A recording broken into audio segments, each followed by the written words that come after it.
Alright, let's talk about 15 clever money hacks to save more and get more bang for your bucks. And no, I'm not talking about cutting open your toothpaste to get more out of it. Let's get started. So these tips are in no particular order, even though I'm going to start with more generic money concepts and then work my way towards more specific tips and actions you can take. Starting off with the first one, and that's automating your savings. Because what happens, most people, especially those on a salary, they get the salary at the beginning of the month, they're excited, they see the money in the bank account and they start the spending spree. They're going to pay all the bills, buy little gifts for their friends, the loved ones, going out, having the time of their life. And at the end of the money, there's still too many days left. So the secret to overcome that is put money away at the beginning of the month, either to invest or to start building your savings in a separate bank account where you're not going to touch it. And ideally even automate it, which a lot of banks allow you to automatically invest it or put it into separate bank accounts. So you don't have to actually think about it. So literally you just consider your income is less because automatically it puts it away into separate account. And that way you're forced to live with the money you have left to spend for the month and stretch it across those months rather than running out. And then at the end of the month say, okay, next month I'm going to start saving. Next month I'm going to start investing.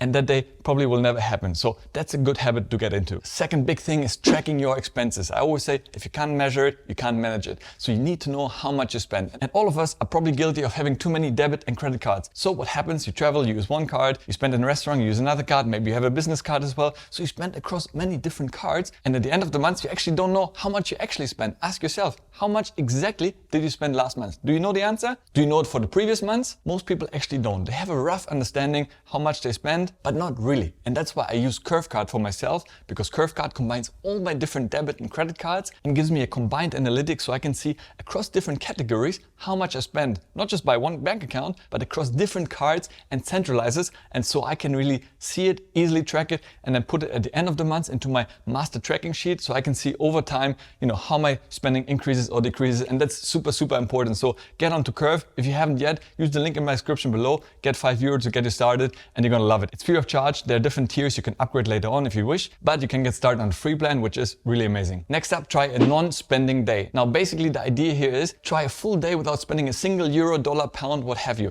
I know it sounds easy, but actually it's really not that easy. And now I try to do this a couple of days during the month where I really try to not spend a single euro. So that means no coffee when I'm out and about, but I'll try to make the coffee at home or when I'm in the office, etc. Of course, not eating out. That way I'm forced to buy more groceries on the weekend so I can cook during the week. So it's possible, definitely. And you actually get pleasure out of it. So when you spend next time a bigger amount, you feel better about it. And after a while, you realize how much stupid money you give away for spending on really things that really don't matter to you. It's a good way to sort of minimalize your spending and really track what is important and what you really need rather than just mindlessly spending on things that you see and buy and have these impulse purchases. Next up, we have the 30-day rule. And that's something I've been following for many years. This is basically valid for high ticket items, things that are quite expensive, something that you really want. But the idea here is to avoid making an impulse purchase. I give you an idea. The first time I wanted to buy an iPhone, I think it was iPhone 3, iPhone 4. And for me, it was just out of range and I just couldn't afford it, right? But I was watching all these YouTube videos for weeks and weeks and I knew everything about the phone. And after a while, after watching this, my desire for it actually went down. Now, obviously this has changed as my income grew. My needs for having the latest phone changed as well. So that's something where I realized it's an investment I should be making and is useful for me. But other things like an expensive handbag that I saw that I really liked, for the first few days, I really wanted it and I really had that itch to make the purchase. But then I forced myself to wait 30 days. If I still want it after that time,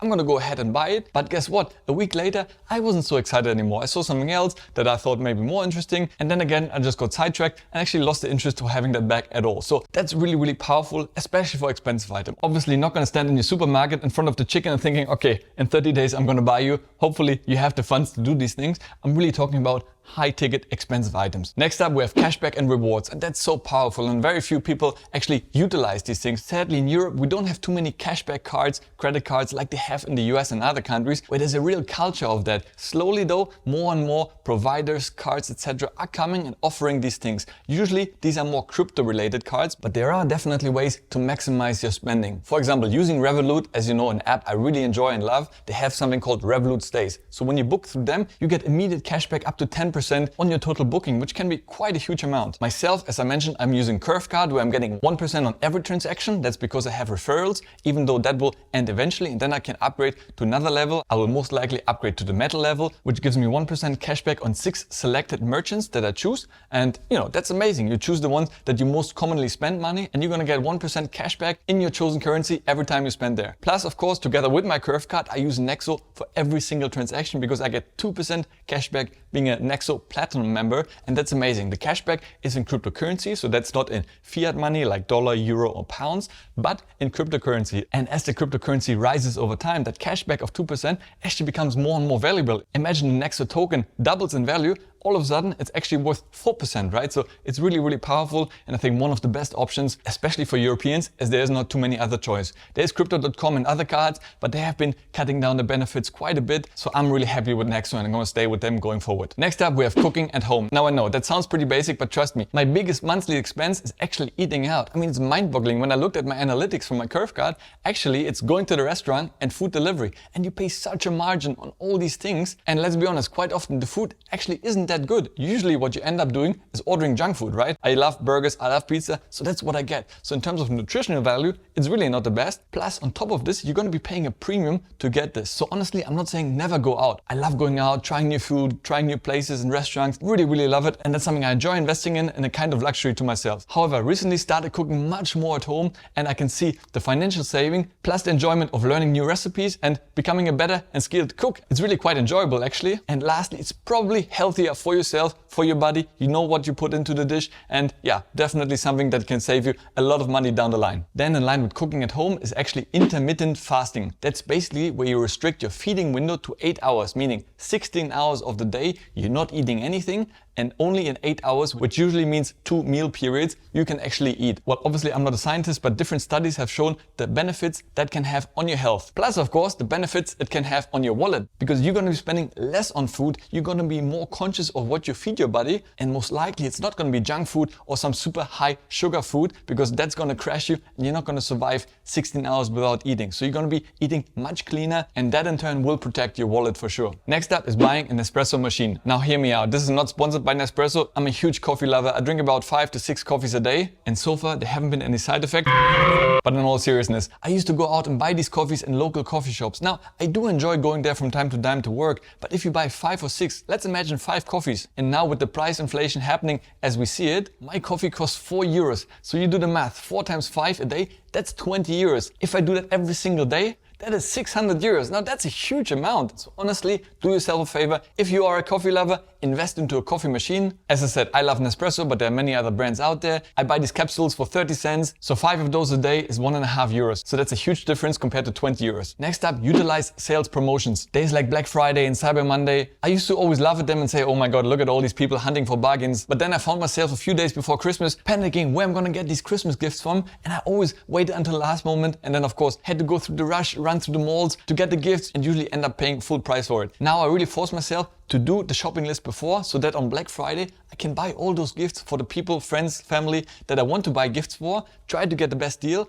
and do it online, get it shipped to me, and then I'm done for Christmas and I don't have to worry about running out there and what I'm gonna buy, and also of course spend significantly less money. So I really recommend you, if you're not doing it already, utilize those days. They are throughout the year and in line with the 30-day rule. If you want to buy something expensive even for yourself, wait for a special deal to come up. Usually all brands eventually they're gonna come up with a sale, so there's always gonna be some good sales and deals to be had. Next up, don't buy a new car. Now honestly, that's probably one of the worst investments you can make, because as soon as you start driving a new car, the first kilometer, the value drops already by 20-30%. Now I get it. In recent times, we have seen the secondary car market actually sometimes more expensive than the primary, but that's really special times because supply chain issue, inflation happening, etc. But in the long term, once things go back to normal, having a new car immediately drops in value, and that's really, really bad. And for me personally, I think that's really not a smart decision. Unless, of course, you have an infinite budget, then fine, but most likely all of us have some kind of budget. So what I recommend, if you have your own business, definitely lease it, and then you can use those leasing expenses to minimize your taxes, and that can obviously be a great advantage to you. And otherwise, really ask yourself, do I actually need a car?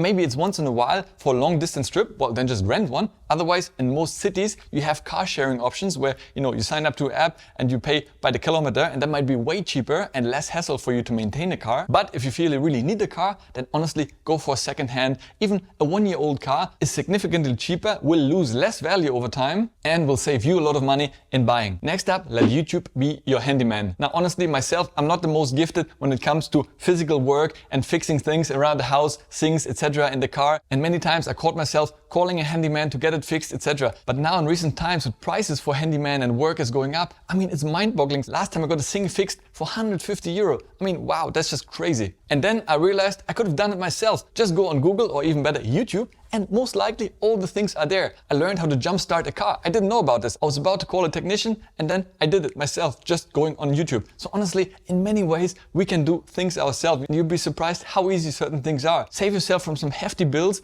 and try to fix it yourself. Of course, certain things probably you won't be able to do, but you'll be surprised how many things you can actually do with your own two hands. Next up, invest into a smart home. Myself, I'm obviously an Apple fanboy, but I also have Amazon Alexa at home. So between Siri and Alexa, I have the whole house linked up to both of them. So that means when I come home, lights turn on automatically, the blinds go up and down depending on the time of the day. And when I leave, it also shuts down the light, the heating. And that way I obviously save a lot of electricity and money. So really recommend you invest into a smart home. It is an investment in the beginning, but long term, given the prices we're seeing for electricity in recent times, it's going to save you quite a bit of money. Next up, declutter your home. Now, all of us have probably way too much stuff at home sitting in the shelves, hidden away and collecting dust. First of all, it's distracting and taking away space that you could use potentially otherwise. And second of all, if you don't use it, why not sell it, right? I started recently going through all my old stuff and then I thought to myself, it's actually annoying for me looking at it every single day, taking up space. And then I started selling on Facebook Marketplace and I actually ended up making quite a bit of money. So really, it's not about only generating money, but also decluttering your home and have a more minimalist home and focus on the things that really add value to your life. As the saying is, less stuff, less worries. Next up, use a VPN to get cheaper deals. Now you'd be surprised to see a difference in prices for certain things when you buy them online from different countries. Now obviously you live in the country you live in, you can't just take a plane and go to another country and then buy it from there to have a cheaper deal. And that's where VPN comes in place. I use ExpressVPN, and if you haven't used it yet, you can use the link in the description below to sign up. But basically what it does, with the click of a button, you can change your country, so to say. So instead of being, let's say, in the US, with one click, you can change your IP address to Germany or to Bulgaria or wherever you want to be. And by doing that, often you can get better deals. Especially I noticed that for flights and hotel bookings, because those websites have different pricing policy depending on the economic strength of a country. So let's say Bulgaria or Romania tend to have a lower average income per capita than some of the Western countries. So naturally, some of those websites would offer a better price for those countries than for others. And I've done this a few times. It doesn't always work, but quite often when I make those bookings, I end up getting a better deal. So honestly, if you haven't tried it yet, definitely give a VPN a go. And lastly, start a side hustle. Now, most of the previous tips are all about minimizing your expenses and getting more return on your spending. But at the end of the day, it's hard to save yourself to become a millionaire. Even more important is to grow your income, your earnings, your salary, etc. So it doesn't matter if you already have your own company or most likely you're employed, start a side hustle. We all have access time nowadays, before work, after work, on the weekends. And with the access to the internet we have today, there's so many great things you could be doing from the comfort of your home. Like starting a YouTube channel, a print-on-demand shop, a Shopify dropshipping business, even completing surveys online and get paid for it. I mean, endless ways of making money online, and I'm gonna do more videos about this topic in the future. But what I'm trying to say is, don't only get too stuck up on how to save money, but look at how you can grow your income in the future. And I like the quote from Rich Dad, Poor Dad, one of my favorite books, is to change your thinking from, well, I just can't afford this, to, how can I afford this? And that really changes your mindset. You want to work towards how you can afford it rather than saying, I just don't have the money for it. There are probably way more hacks out there. And if you have any great ones, please pop them in the comments. I'm always happy to learn more from you guys. And if you enjoyed the video, please give it a like, subscribe to the channel. It means the world to me. As always, guys, stay healthy, get wealthy, and I'll see you in the next one. Ciao.